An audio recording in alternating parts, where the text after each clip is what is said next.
Code of conduct. Heavy is the head that wears the crown. I put in extra work that just can't be found.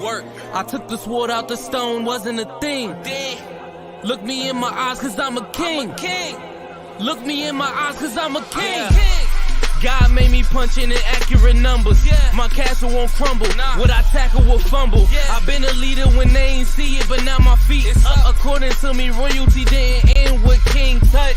Crown on my head, clouds is at my legs. Big says sky is the limit. I look down on the ledge. I push the bar like I'm opening a cell. Hands in my cookie jar, you won't come out with a single nail. I need all of mine. The weight of my shoulders won't fit on a scale. What's a king to a giant? Well, Goliath fell. Even if we playin' chess, dog, this king can't be checked. I make all my moves on the board, I invented my steps. I'm a king, the blood of a ruler, I feel like Mansa Musa. Make your squad disappear like landing by the Bermuda. Triangle, look at it from my angle. I'm a king, the closest thing to being one of God's angels. Yeah, I'm a king. Heavy is the head that wears the crown. I put in extra work that just can't be found. I took the sword out the stone, wasn't a thing. Look me in my eyes cause I'm a king. Look me in my eyes cause I'm a king. Good morning, good afternoon, good evening, and good night. This is a special edition of the Code of Conduct that is coming live to you today because we have some special breaking news about safety. Jordan Poyer returning back to the Buffalo Bills after the Buffalo Bills and Jordan Poyer were able to agree to a 2-year contract to bring him back to Orchard Park. I sound a whole lot better than I did last night, don't I, Sarah? What's going on? You were beyond frustrated last night. That wasn't the word. Very passionate about losing Edmonds and thinking that we were going to lose Poyer. But I think you said it well that there's always a little chance. It's always a little, and it happened. Yeah, always a little chance. We're also going to be joined by Sterling, and I believe Big Newt is going to jump in here in a second as well. Look, like I said, 2-year contract that the Buffalo Bills agreed to terms with Jordan Poyer. So now we get to see the combination of Jordan Poyer and Micah Hyde again. The Buffalo Bills, look, after losing Tremaine Edmonds, it was a big hole. And you didn't want to lose another player like Jordan Poyer. It's too much to replace in such a short period of time. Your initial two captains, absolutely, and defensively, it just, I don't know. I think with the AFC East, everybody picking up and everybody doing a lot better as far as what we're seeing on teams. The Jets, we just found out Aaron Rodgers announced today that his intentions are to play for the New York Jets. So the Jets have a better quarterback. Then you're talking about Miami. Those guys have kind of started to kind of bulk up on defense, and still they're looking for pieces on offense. While everybody else is getting better, you don't want to be complacent or take step backwards. So I'm going to bring Big Newt in, and then we'll kind of just get both of your reactions. And then we also have some other free agency news from the Buffalo Bills from this morning, and we'll kind of cover that really quickly. Big Newt, what's going on, man? What's up, Chief? How you doing? I'm a lot better than last night. How you doing? I know that's right. That's why I gotta hop on. I'm dropping everything. I want to talk today because today's a totally different day than last night. I tell you, man. I said it yesterday, man. We got to get Poyer, man, even if we got to overpay him. So I'm a happy man today. Well, we don't quite know the terms yet as far as what it's going to cost us, but I do know that it's a 2-year agreement that they came to as far as bringing Jordan back. Sterling, how you feeling about this, man? Oh, man. It's definitely a nice change of pace from working. I feel good about it, though. I tell you that. The Bills still need to draft a safety in mid-round, so at least they can groom this guy, right, for the next year or two. But I like it. You know, I was kind of getting irritated because nothing was happening. The safety market was very quiet. And to hear that Poyer's back, man, you know, I'm not a big fan of let's get the band back together. But today I'm a big fan of let's get the band back together. Yeah, 100%. Because, you know, look, I get it. Both of these guys are in their 30s. Both of these guys have mileage that you feel like you don't want to make long-term commitments to. But it gets to the point where, like you said, you still want to draft to replace them. You know, draft somebody young, draft somebody that we can groom and get ready to have such a prominent role. But you also want to make sure that you're doing that in such a way that you're not taking a step back to get them trained. Yep. Sarah, what's your initial reaction to everything that we got going on? I'm excited. I want to obviously see what the contract is because I know, like Big Newt just said, even if we have to overpay, I hope we didn't have to totally overpay, looking long term. But I think that we needed to have, we needed to bring somebody back on defense that's going to, let even us as fans just kind of that sigh of relief. And honestly, I think it was the one person we didn't think was going to come back. I think we all probably thought Edmonds was going to come back, and to have it be Poyer, the guy doesn't lack, heart for sure. He's one of the leaders, not only in the locker room, but on the field. So I'm excited. I can't wait to see what the contract is. And, realistically, if Hyde feels comfortable playing, there's an opportunity if we really want them to retire together that we can extend Hyde 1 year, free up some money, and, still make more plays, more plays in free agency because there, there's an opportunity there too. Because I think Hyde's now on his last year. Yes, so I believe he is. This is his last year. But now, so having these guys back and having, like you mentioned, we lost Tremaine. Defensively, we'll get to the offense side really quickly, but defensively, what are the needs now? Let's start with Big Noodle on this one. So, like, we got Jordan back, we lose Tremaine. What else do you feel like we have to pay attention to, whether it be still in free agency or if we're going to focus on these things in the draft? What are the needs now for the Buffalo Bills defensively? Well, what are we doing with the Ed Oliver situation? We talked about it yesterday, the cryptic tweet he had this weekend saying, show me the money or don't talk to me. So what's going on with the Ed Oliver thing? We got to shore up the D tackle spot. We obviously got to replace Edmonds. Last night we talked about Levante David perhaps coming, maybe getting Wagner. We need to fill out that position. But yeah, I'm glad that 1/3 the middle of our defense is coming back with Poyer. So that's what I'm interested in seeing doing next. Middle linebacker and then shore up the D tackle spot.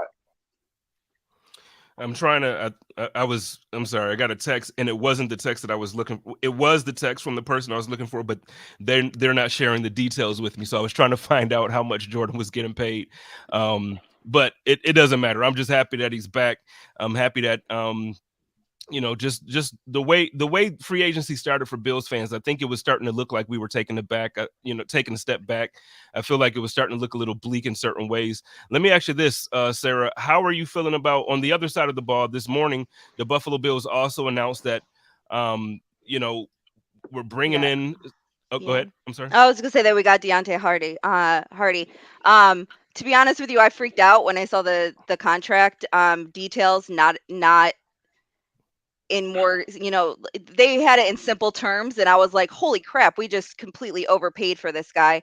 But then I actually, went on to Sport Track and actually looked at what the contract details are. It's actually a very team friendly contract. We're pretty much upgrading, hopefully, our punt return, kick return specialist position for about $1.5 million additional if we get rid of McKenzie.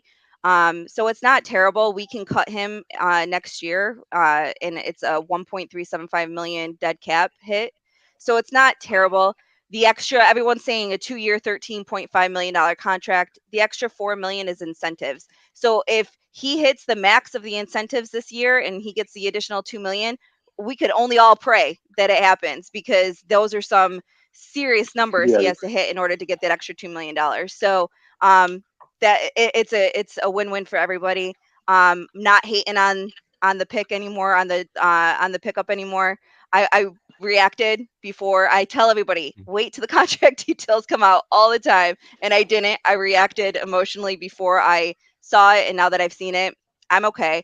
And regardless if we let McKenzie go now because we need the $2 million, his $2 million, or we wait, it doesn't really matter. His cap hit is, dead cap hits $300,000. So we could wait to August realistically to let him go if we don't need the money. If we need the money, we let him go and we give him, that opportunity to join another team. Well, that's where I was going next with Sterling. So what do you think as far as, so with this pickup, are we keeping McKenzie or are we letting McKenzie go? Do you feel that there's space for, because if you really look at it at this point now, we actually have 3 guys on the roster that pretty much almost are the same player. We have Same thing. Yeah. Hines, we have McKenzie, and then now with the pickup this morning of Hardy. So what are your thoughts when it comes to that role for the Buffalo Bills roster? Well, I think one thing we got to keep in mind is they don't have to make any more roster moves in terms of releasing guys for cap space, because they have the cap space. McKenzie could very well go to camp and they could battle it out, just kind of like they did with the wide receiver last year, Jamison Crowder. I don't think McKenzie makes the team, though. So he may make it to training camp potentially, and they kind of see what they have in Deontay Hardy. But I think when you look at it as a whole, I think, the fact that they shored up Jordan Poyer and now they have a hole at linebacker, kind of reminiscent of last year when they made moves, but they didn't do anything at corner as we were expecting through free agency. It kind of looks like if your team wide receiver or if your team linebacker, probably linebacker first is probably where they're going to have to go in round 1 if they keep that pick. Yeah, Sarah, you got any further thoughts on that? Yeah, I was gonna say that when it comes to Hardy, the first and foremost, someone asked if he's a slot guy. He pretty much is, but he's gonna be more, I think, of a gadget play guy. So I think that's kind of exactly what McKenzie does. So that's why I was thinking that McKenzie's gone. Um, and the whole thing with our money situation, with us re-signing Poyer, we pretty much don't have money left. So if we want to go out and make any more. I'm sorry to cut you off, but we don't know what he got yet. So, exactly. But we really didn't have much to play with to begin with. Everyone was assuming we had a lot to play with, but we have to have about 7 or 8 million set aside for the draft. So we don't have as much as everyone is anticipating that we have. So I think that we do have to think about making a couple of other moves in order to have some more money if we're going to make more moves.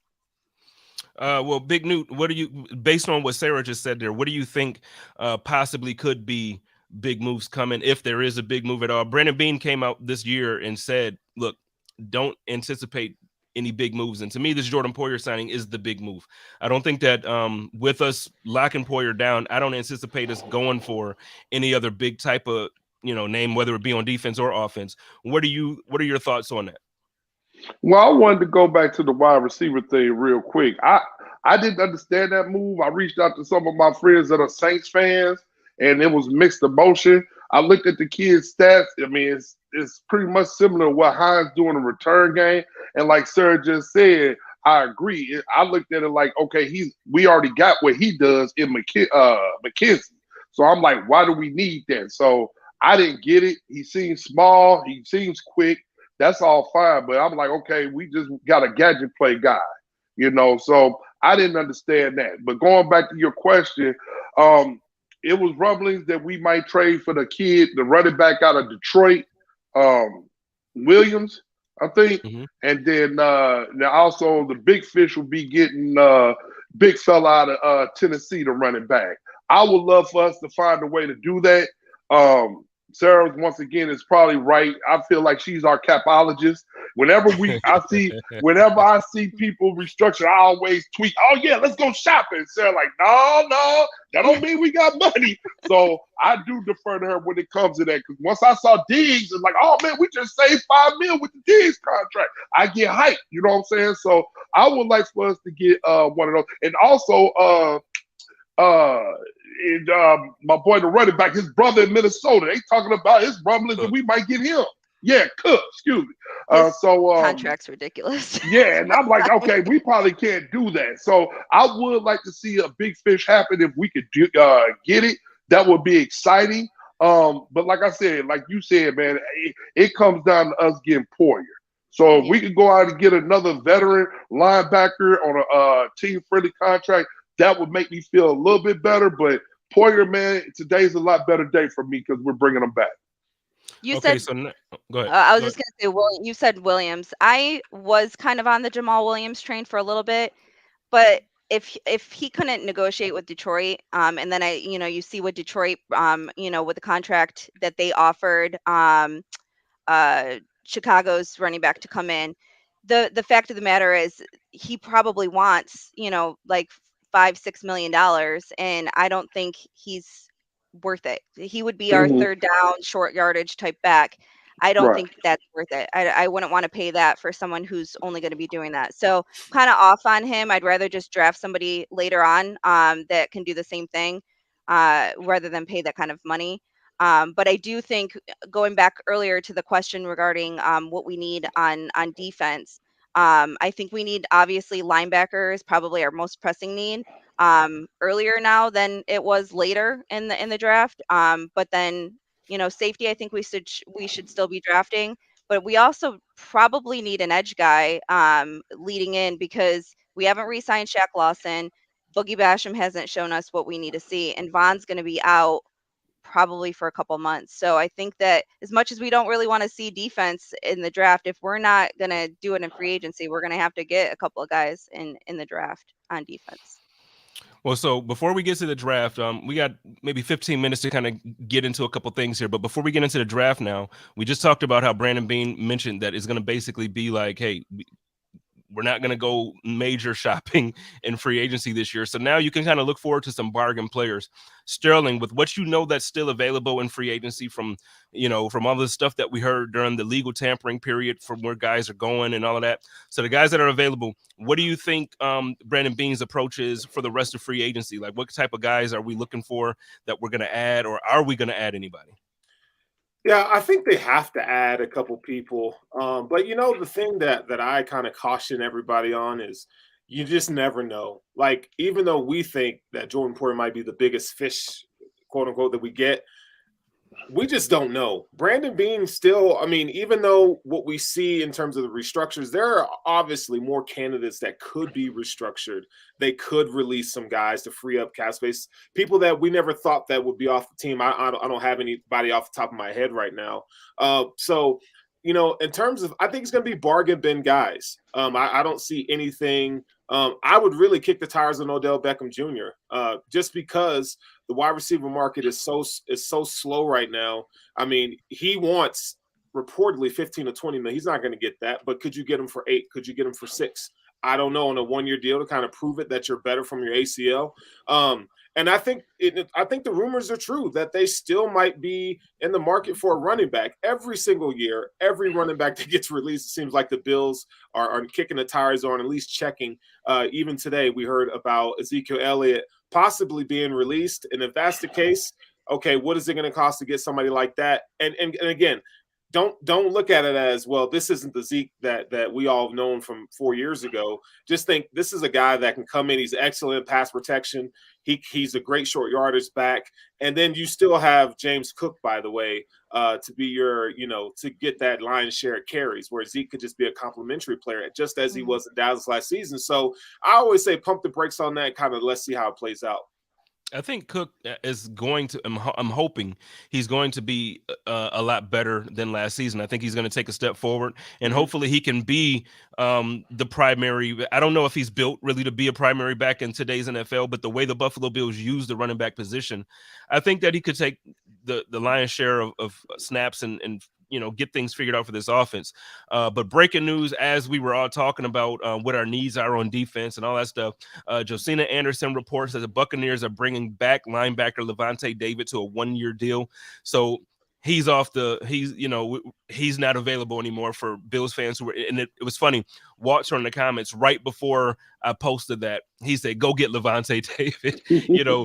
So that was somebody who was on the wish list for Bills fans. He's gone. I have a couple guys for you. So I think Rashaan Evans would be a great candidate. Start looking his way. I think he had like 150 some odd tackles. He's not the guy in pass coverage as Tremaine is, but I think he's a suitable fit. Maybe you could bring somebody like that in. Sheldon Rankings is the defensive tackle. Taven Bryan, as we know, when the Bills played the Jaguars a couple years ago, they wrecked that offensive line. There's still bargain bin guys available that I think could be options for the Buffalo Bills. All right, Sarah, you got anything? Yeah, no, I mean, I think that they got him for $7 million for 1 year, and that kills me. And yes, I get the whole tax situation in Florida is different than New York, but maybe we didn't offer, or maybe it wasn't enough. I don't know, but I would think that sounds like a huge deal. But that kind of would be lining up with what Bobby Wagner would would probably be getting. So I still think we need someone who is a veteran leader, and then we can draft somebody. Someone mentioned Devin Bush. Not really the veteran leader that I'm thinking of, but still, still a replaceable guy. He's someone that can come in and, I think is still a step up from Bernard or Dotson, because that's what we got right now.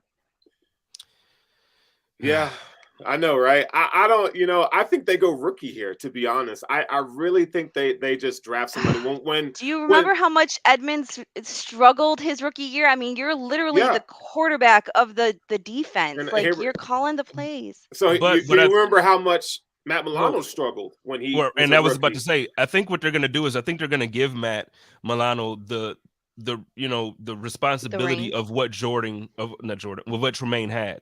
So now I think Matt Milano takes over that, because they basically were the same. But the way this defense is, they're the same position in a way. They're interchangeable. They do the same things. So I'm looking forward to seeing that. I think they're looking for a little bit more of a thumper as far as the linebacker. The way our linebackers play, we don't necessarily rush the quarterback. We don't rush and that was one of the biggest questions. Even with my love for Tremaine, it was like, okay, well, we don't go after the quarterback enough. We don't stop the run enough. I think they're looking for a little bit something like that with this. And then Cyril, and sorry to cut you off there. I just wanted to make sure I say, Yeah. like, I think that's where Matt Milano's going. Yeah, so if we're talking draft, I think a buzzy name right now is Jack Campbell, 6'5" guy that can get it done. I would kick the tires on a Noah Sewell. I think he's a guy that you could probably get in the second round, probably. We talked about Trenton Simpson. He's not your Mike linebacker, but again, they kind of, both these linebackers kind of play. They're kind of off ball linebackers, and then Henry To'oTo'o from Alabama is another guy. So I would expect, if I'm a betting man, between Trenton Simpson, Henry To'oTo'o, and Jack Campbell, Noah Sewell, I think one of those guys will be Buffalo Bills at the end of the draft. Interesting point here By from the end of second round. interesting point here from my man RJ real quick. I want Sarah's first, and then we can go to Newt on this. We just got done talking about Jordan Poyer signing, and I know everybody remembers when Jordan Poyer, I don't remember if it was on his pod or if he tweeted it or where he was talking, but he basically said, like, I'm tired of the state taking all my money, like taking half of my taxes. It's not quite literally half, but it's a big chunk of what comes out of, his income playing in the state of New York and Erie County. RJ says this is why the cap should be adjusted for income tax. All Florida teams have a cap that's 10.9% more than the Bills. I just kind of want your thoughts on that and what you feel about that. Let's start with Newt and hit Sarah up, and then we can kind of get ready to get on out of here. That would be fair, but I wanted to go back real quick, and we talk about these, and we talked about this. Well, hold on. Let's wait. Let's stay on here. We can go back before we end, because that's a point that I really want to touch on really quick. So, but how do you feel about that, real quick? Oh, that's fair.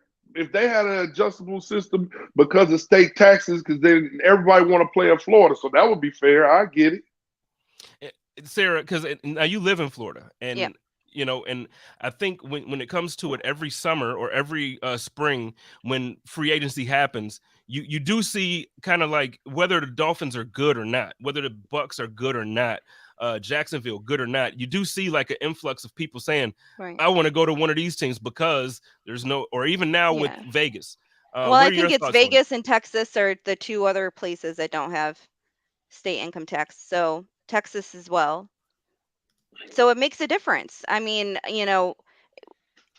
what Jordan tweeted out is a little bit different. I mean, to be honest with you, in a prior life, I went to school for accounting for taxes, but they have to literally do every week that they're traveling. They have to do wherever location they're at. So yes, 8 of their games are in the state of New York, which costs them more money. So for Florida, 8 of their games, or in Florida, depending on, if it's the 9-game or 8-game system, it's going to be, it kind of works out the same way. And when he's saying half of his paycheck, most of that's federal taxes.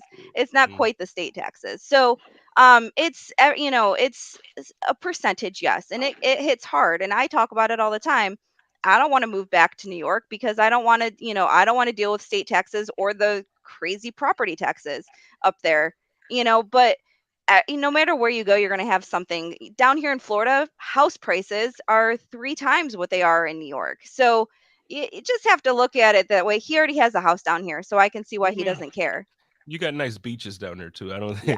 We got like 2 in Buffalo. Now, Big Newt, you Although wanted it's cold today. It's 72. It's cold. to. Oh, the Oh, horror. oh, it's so cold. I But Big have to Newt, have a sweater on.